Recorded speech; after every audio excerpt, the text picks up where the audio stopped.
అయింది. ఇది బెల్లం వేసి వండాము. కాకరకాయ బెల్లం. ఇదేమో కాకరకాయను కొబ్బరి, ఎండు కొబ్బరి, చిన్నులపాయలు, ఎండుమిరకాయలు వేసి చేశాను. ఈ కూర మాకు, ఇది మా వారికి బెల్లం వేస్తే చాలా ఇష్టం ఆయనకి, అందుకే బెల్లం వేసి చేశాను. ఇది బెల్లం అనమాట. చాలా టేస్ట్గా ఉంది. ఇది కూడా భలే ఉంది. టేస్ట్ అయితే సూపర్ ఉంది ఫ్రెండ్స్. పుట్టిదే తింటున్నాను నేనైతే.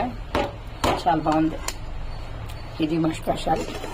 ఇంకా ఎవరు భోజనం చేయలేదు. వైట్ రైస్ కూర అయితే ఇది కారగా సూపర్ ఉంది. ఈసారి బెల్లం వేసి వండితే సూపర్ ఉంది. మన బెల్లం వేసి వండే కదా బాగుందన్నారని వాళ్ళు కూడా బెల్లం వేసి వండేవాళ్ళ. అది బాగుంది టేస్ట్ అయితే. ఇది అన్నం. ఇదిగో కాకరకాయ కొబ్బరి కారంతో చేసింది ఇది ఈ కూర. ఇదేమో బెల్లం వేసి చేసాం.